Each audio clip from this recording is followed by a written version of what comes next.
a pour but d'informer et d'éduquer. Elle explore les aspects sombres et complexes du crime organisé à Montréal à travers la vie de Gregory Woolley. Les événements décrits sont basés sur des faits réels, mais cette vidéo ne cherche en aucun cas à glorifier ou à encourager des comportements criminels. Certaines scènes peuvent être choquantes. Nous conseillons aux spectateurs de faire preuve de discernement. Une Lamborghini criblée de balles, une guerre sans fin dans les rues de Montréal, et un homme qui a défié toutes les probabilités. Voici Gregory Woolley, l'un des criminels les plus influents et controversés du Canada. À la fois protégé et paria, il a régné sur le crime organisé montréalais avec une poigne de fer, s'imposant là où personne ne l'attendait. Son nom, synonyme de pouvoir et de violence, suscite autant la crainte que la fascination. Mais qui était réellement cet homme? Issu de quartiers oubliés, est-il devenu le pivot d'un réseau criminel tentaculaire orchestré par des figures comme les Hells Angels et la mafia italienne? Aujourd'hui, nous plongeons dans une histoire d'ascension fulgurante, de trahison brutale et d'une chute inévitable. Une histoire où chaque choix est une question de vie ou de mort.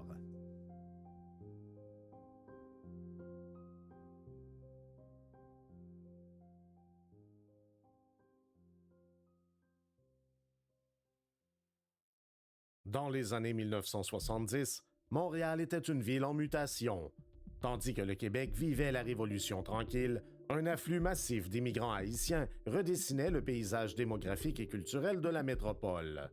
Ces familles fuyaient la misère, la corruption et la dictature de Jean-Claude Baby Doc Duvalier, espérant une vie meilleure au Canada. Mais à leur arrivée, l'espoir se heurtait à une réalité bien plus dure. Installées dans des quartiers défavorisés comme Saint-Michel et Saint-Léonard, ces communautés faisaient face à la pauvreté, au racisme et à un quotidien où les opportunités se faisaient rares. C'est dans cet environnement hostile que germent les premiers gangs de rue, écho d'une colère sociale et d'un besoin de survie. Dans les années 80, ces gangs se structurent.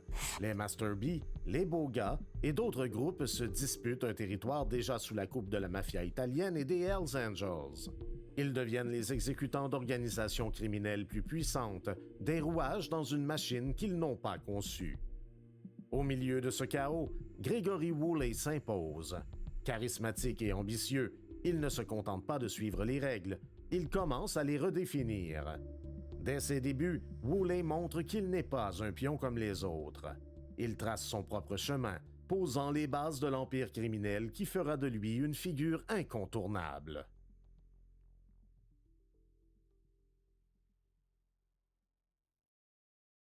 Gregory Woolley naît à Port-au-Prince, Haïti, le 26 février 1972, au cœur d'un pays marqué par la pauvreté et la répression sous un régime autoritaire. Face à l'absence de perspective, ses parents prennent une décision radicale, quitter leur terre natale pour Montréal. L'espoir d'un avenir meilleur s'éteint rapidement dans les rues du quartier Saint-Michel, où la famille Woolley s'installe. Pour un jeune garçon noir, chaque jour est un combat. Confronté aux discriminations et à une exclusion systémique, Gregory apprend très tôt à se battre, développant une résilience qui deviendra sa marque de fabrique. Dans les années 70 et 80, le quartier Saint-Michel devient le terreau des premiers gangs de rue. Pour des jeunes marginalisés, ces groupes sont plus qu'une échappatoire. Ils représentent une chance de s'imposer dans un monde qui les rejette. Gregory Woolley grandit au cœur de ce chaos, observant, analysant et absorbant chaque leçon de survie. Adolescent, il se distingue rapidement.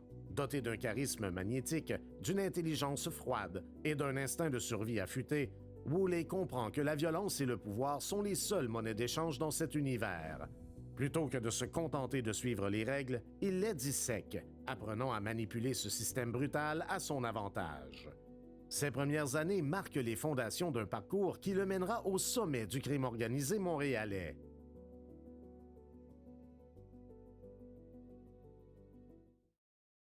À 17 ans, Gregory Woolley entre dans le monde du crime en rejoignant Master B, un gang de rue composé majoritairement de jeunes hommes haïtiens opérant dans les quartiers les plus défavorisés de Montréal.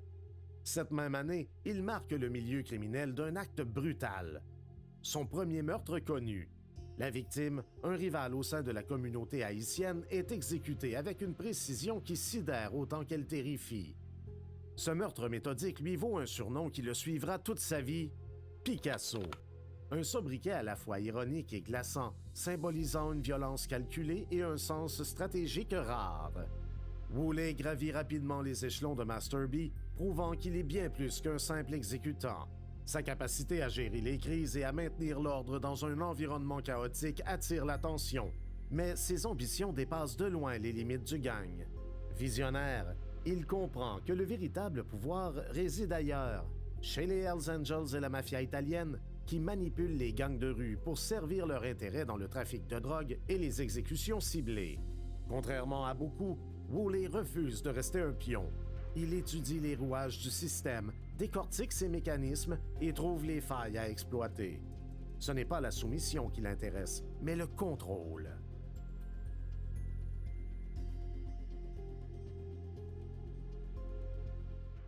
À la fin des années 80, Gregory Woolley franchit un cap décisif en attirant l'attention de Maurice Mom Boucher, chef redouté des Hells Angels au Québec.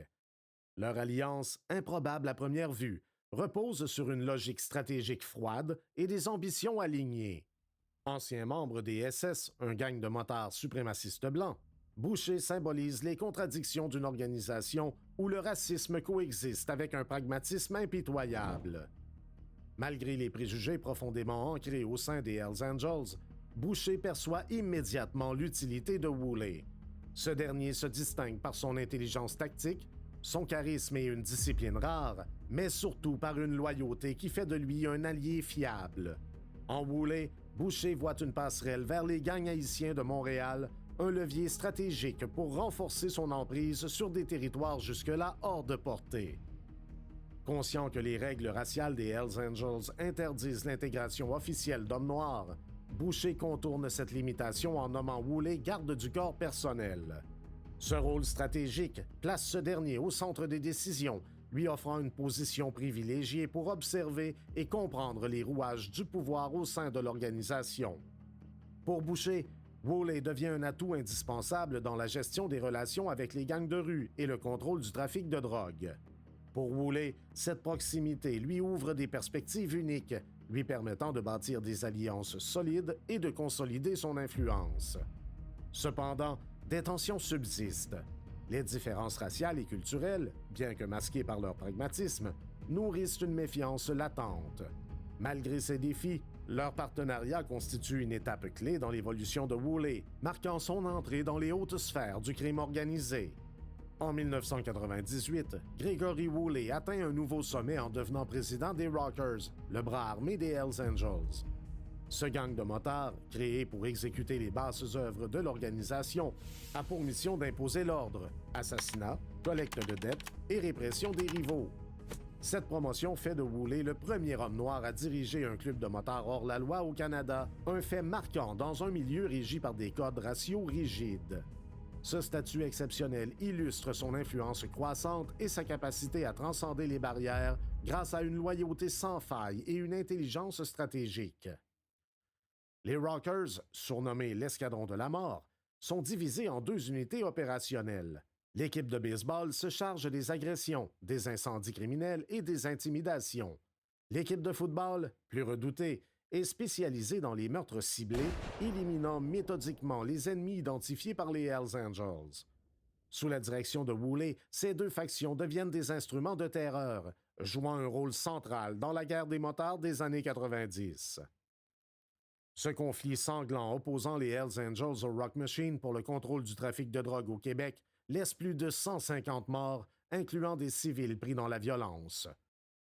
À la tête des Rockers, Woolley supervise certaines des opérations les plus brutales, consolidant leur réputation de gang loyal et impitoyable. Lui-même accusé de 11 meurtres commis lors de la guerre des motards dans les années 90, mais dont il n'a jamais été trouvé coupable, Woolley parvient à se rapprocher davantage des sphères stratégiques des Hells Angels, tout en affirmant son rôle comme l'un des criminels les plus redoutés du Québec. Gregory Woolley joue un rôle central dans la guerre des motards. En décembre 1996, il exécute Pierre Beauchamp, un membre des Rock Machine, sur ordre direct de Maurice Mom Boucher. Ce meurtre, froidement planifié, démontre une loyauté absolue et une efficacité redoutable. Beauchamp, abattu dans son camion alors qu'il consultait son beeper, n'a aucune chance. Woolley, accompagné de René Balloun Charlebois, se débarrasse ensuite de l'arme du crime près d'une station de métro avant de disparaître. Cet acte s'inscrit dans une stratégie plus large des Hells Angels visant à éradiquer les Rock Machines et à s'approprier leur territoire. Sous le commandement de Woolley, les Rockers deviennent un instrument clé de cette campagne, enchaînant les attaques ciblées et les actes d'intimidation. Les Rockers, selon des rapports d'informateurs, prélèvent jusqu'à 30% des bénéfices du trafic de drogue dans les zones conquises, une récompense pour leur rôle dans l'élimination des rivaux. Ces revenus ne servent pas seulement à enrichir les Hells Angels, ils renforcent aussi l'autorité de Woolley, dont l'influence s'étend bien au-delà des Rockers. À la fois exécutant et stratège, il s'affirme comme un acteur incontournable, capable de gérer des opérations complexes et de maintenir l'ordre dans un univers où la trahison peut coûter la vie.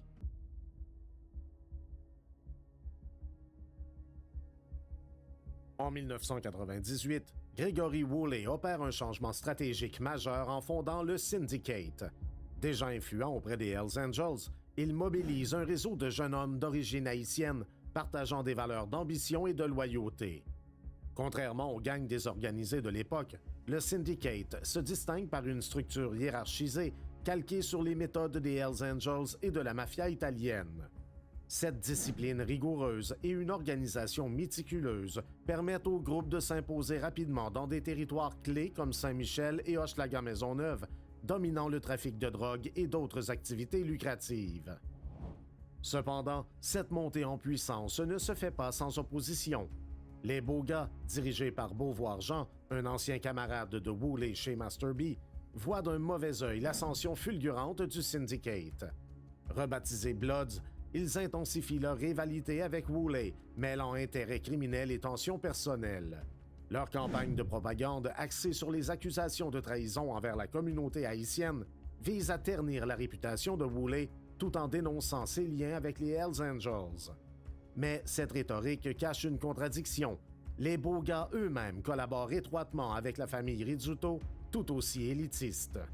Pragmatique, Woolley se détourne des querelles identitaires et renforce son alliance avec les Hells Angels, qu'il considère comme essentielle à sa stratégie de domination. Il consolide également un partenariat avec les Crips montréalais, rivaux naturels des Bloods. Cette coalition devient une force redoutable, s'imposant dans les quartiers stratégiques avec une brutalité implacable. Sous sa direction, ces alliances transforment le Syndicate en une machine de guerre écrasant toute opposition.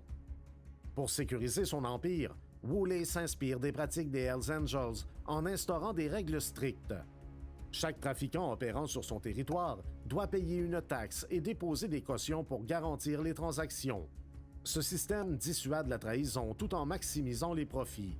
Il impose également une hiérarchie stricte, assurant une discipline qui renforce l'efficacité de son réseau. En parallèle, Woolley orchestre la fusion du Crackdown Posse avec les Rockers, étendant encore son influence. Cette manœuvre stratégique, combinée à son contrôle sur le Syndicate, fait de lui une figure centrale du crime organisé montréalais à la tête d'un réseau complexe et tentaculaire. Contrairement aux célèbres Crips et Bloods de Los Angeles, dont les réseaux sont interconnectés à l'échelle nationale, leurs homologues montréalais opèrent de manière indépendante, sans lien direct avec les gangs américains. Cette discipline transforme le Syndicate en une entité redoutablement efficace où chaque action est méticuleusement planifiée. La combinaison de terreur calculée et de stratégie méthodique lui permet de dominer les territoires qu'il contrôle et de consolider sa mainmise sur le marché de la drogue. Cette approche hybride, alliant brutalité et vision à long terme, propulse Woolley au sommet d'un réseau criminel redouté et puissant. En quelques années, Gregory Woolley devient un acteur incontournable du crime organisé à Montréal. Sa capacité à servir de lien stratégique entre trois grandes puissances criminelles, les Hells Angels, la mafia italienne et les gangs de rue, lui confère une influence inédite.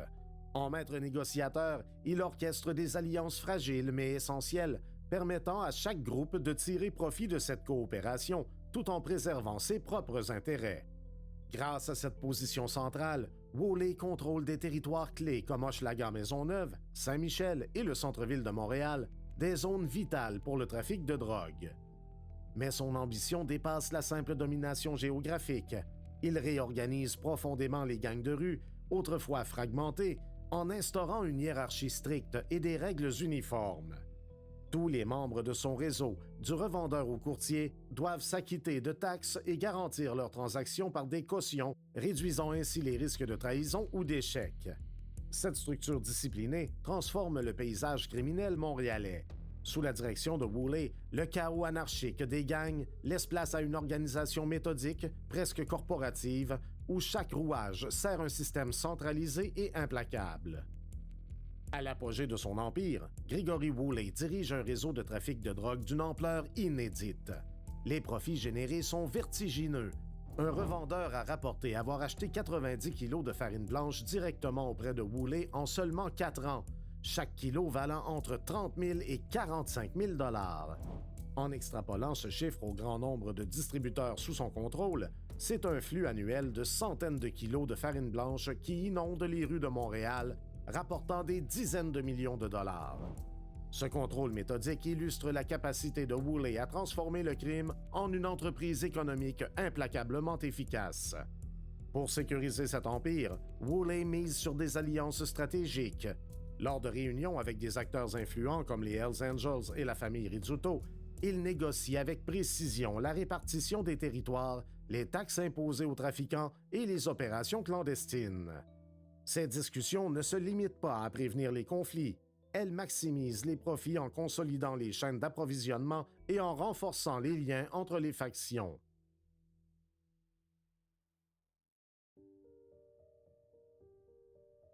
Souvent décrit comme un faiseur de paix, Gregory Woolley agit moins par altruisme que par pragmatisme, veillant à la fluidité des opérations criminelles entre les grandes factions de Montréal. Lors des réunions entre les Hells Angels et la mafia Rizzuto, il joue un rôle clé en négociant la répartition des territoires et des profits issus du trafic de drogue, du blanchiment d'argent et des paris illégaux. Ces rencontres, mises en lumière par le projet Mago, révèlent sa position unique de médiateur entre des organisations traditionnellement rivales.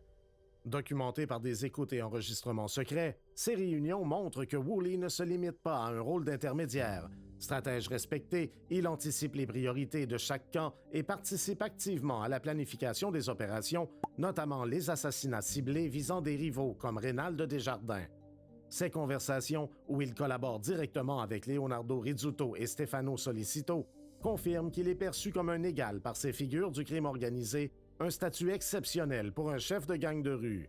Sous la supervision de Gregory Woolley, des gangs comme le Syndicate et le Crackdown Post deviennent des rouages essentiels du réseau criminel montréalais. Opérant dans des quartiers stratégiques comme Saint-Michel et Hochelaga-Maisonneuve, ils assurent la distribution massive de farine blanche et d'autres drogues, générant des millions de dollars. Pourtant, derrière cette façade de stabilité, les tensions s'accumulent. Malgré les alliances stratégiques, Woolley sait que leur durée est limitée. Les gangs de rue qu'il dirige commencent à remettre en question leur rôle dans un système où ils se sentent relégués derrière les Hells Angels et la mafia Rizzuto. Ces frustrations atteignent un point critique lorsque des leaders rivaux, comme Chénier Dupuis des Beaux-Gars, rebaptisés Bloods, dénoncent publiquement Woolley, l'accusant de collaborer avec une organisation perçue comme raciste. Les lourdes taxes imposées et le contrôle rigoureux de Woolley nourrissent également des complots pour affaiblir son autorité. Ces tensions dégénèrent en violence, notamment après une tentative de fusion orchestrée par Woolley entre les gangs d'allégeance rouge et bleue. Cette initiative échoue tragiquement, culminant avec les assassinats de Dupuis et de Lamartine-Paul sévères en 2012. Malgré ces défis, Woolley reste un stratège redoutable. Il exploite habilement les divisions entre ses adversaires tout en renforçant ses alliances avec les Hells Angels et la mafia Rizzuto. Ces manœuvres lui permettent de protéger son empire et de maintenir sa position centrale dans l'écosystème complexe du crime organisé montréalais.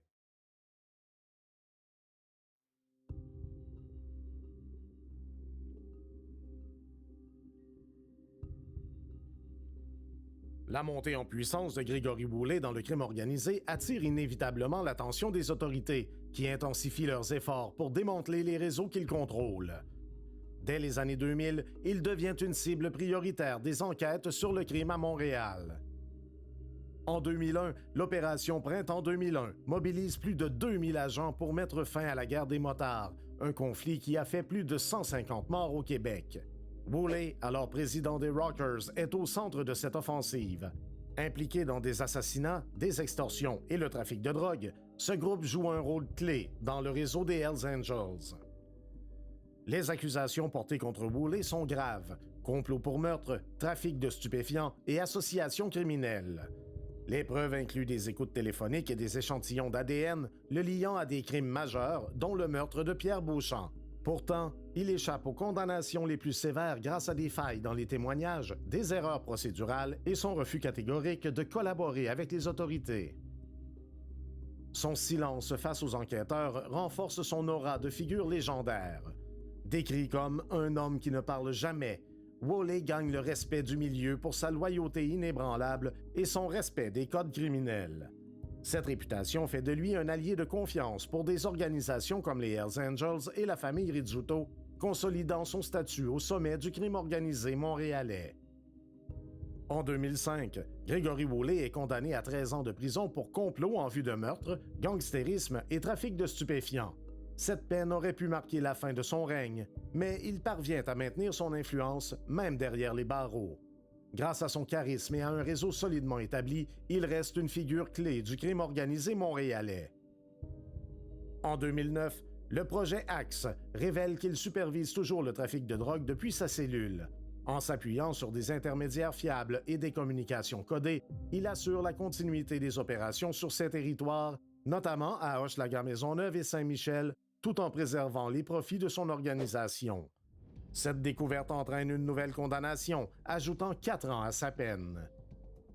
Malgré cela, Woolley ne perd rien de son ascendant. Durant son incarcération, il renforce ses alliances avec des figures influentes des Hells Angels et de la famille Rizzuto, consolidant sa position dans le paysage criminel.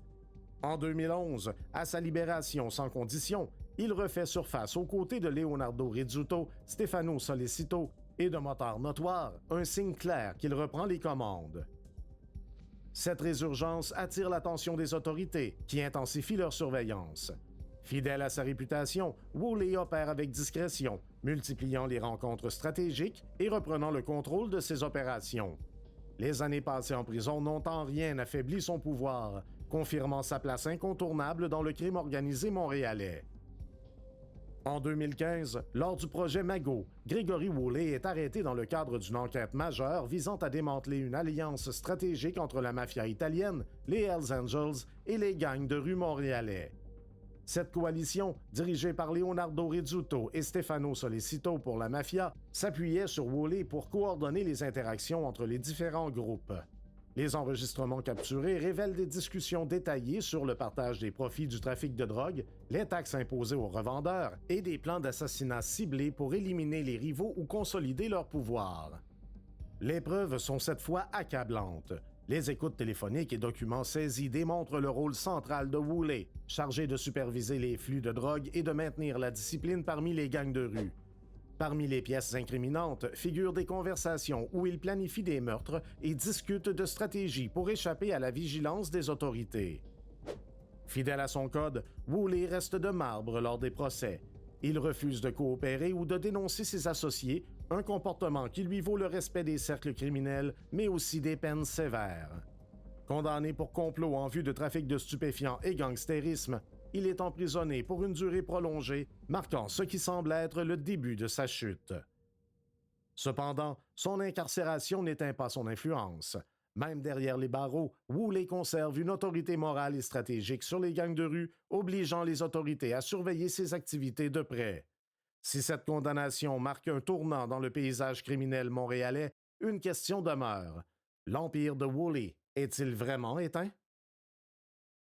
Alors que Gregory Woolley reste une figure influente du crime organisé montréalais, sa position centrale le rend vulnérable aux rivalités internes et aux ambitions personnelles au sein des factions qu'il a unifiées.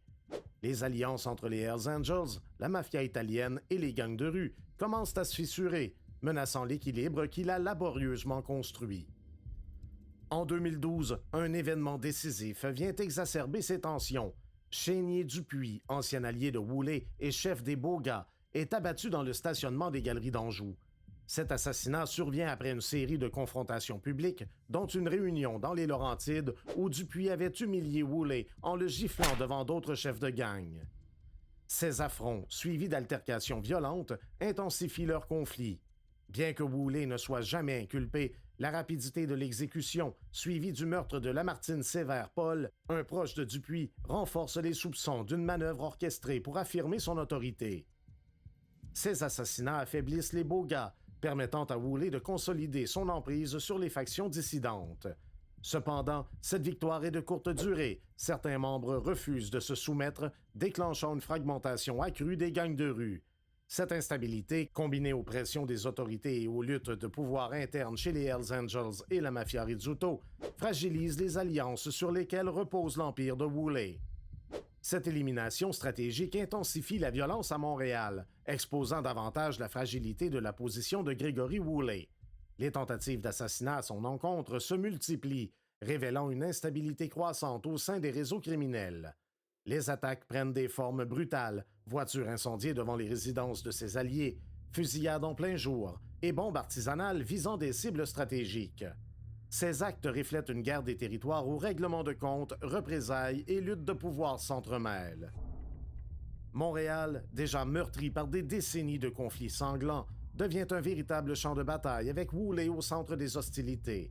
Les gangs de rue, excédés par les taxes et les restrictions imposées, contestent son autorité, tandis que les Hells Angels et la mafia, méfiants face à son influence croissante, surveillent ses actions. Ce climat explosif transforme la ville en un théâtre de violence incessante où chaque attaque déclenche une riposte encore plus féroce. Les menaces contre Gregory Woolley ne viennent pas seulement de ses rivaux. Son influence grandissante suscite une méfiance croissante parmi ses propres alliés, notamment au sein des Hells Angels et de la mafia italienne. Certains dirigeants commencent à le percevoir comme une menace à leur propre pouvoir.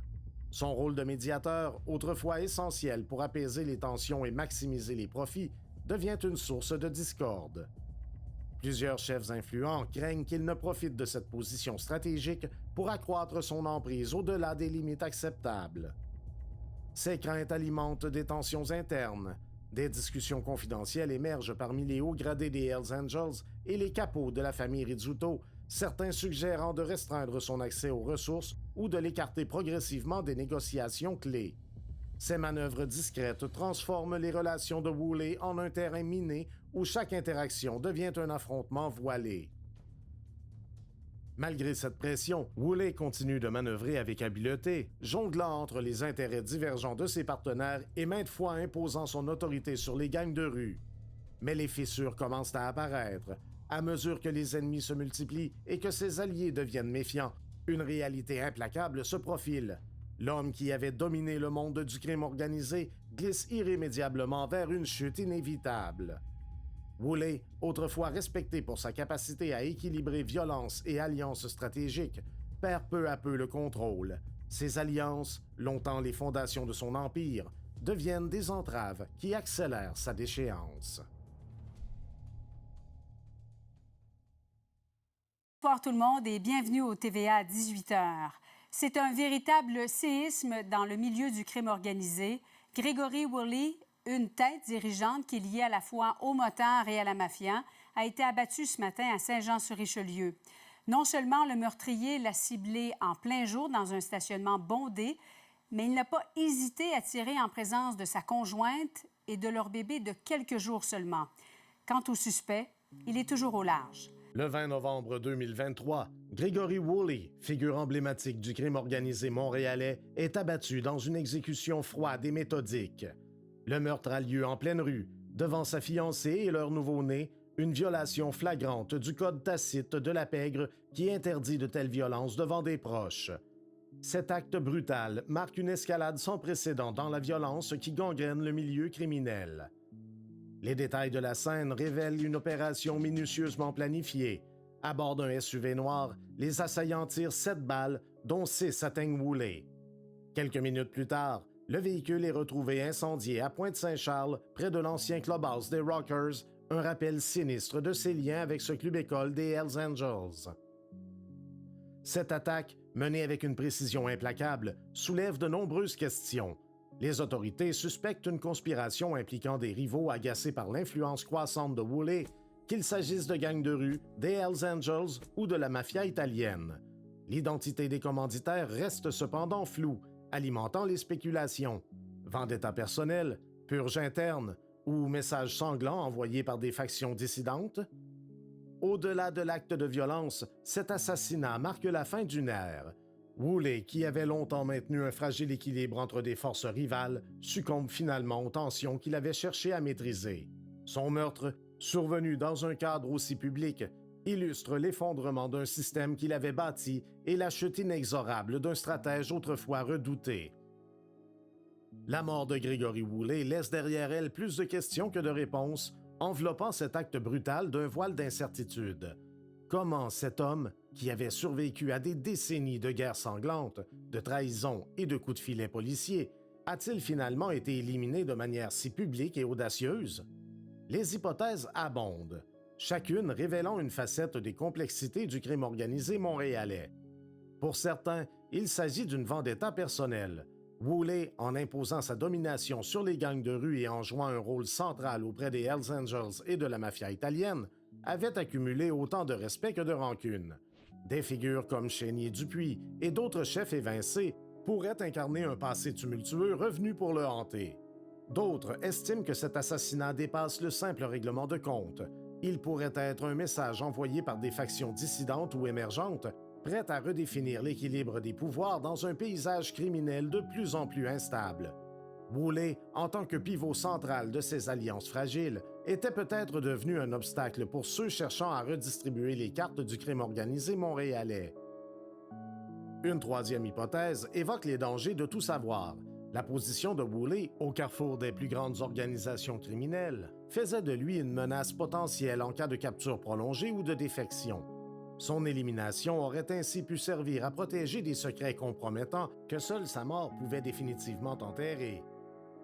Quelle que soit la vérité, la disparition de Gregory Woolley marque la fin d'une ère et ouvre la porte à une lutte féroce pour le contrôle d'un empire qu'il avait bâti avec une précision redoutable. Si les autorités espèrent que cette instabilité affaiblira les réseaux criminels, l'histoire montre que de nouveaux acteurs ambitieux surgissent toujours pour combler le vide laissé par un chef disparu. L'absence de Woolley promet une redistribution acharnée des pouvoirs dans des territoires stratégiques comme Saint-Michel et Hochelaga-Maisonneuve. Sa mort, bien qu'elle symbolise la chute d'un stratège redouté, n'est qu'un chapitre de plus dans l'histoire tumultueuse du crime organisé montréalais. Un chapitre qui, loin de fermer le livre, annonce une nouvelle ère de conflits, d'ambition et de rivalité.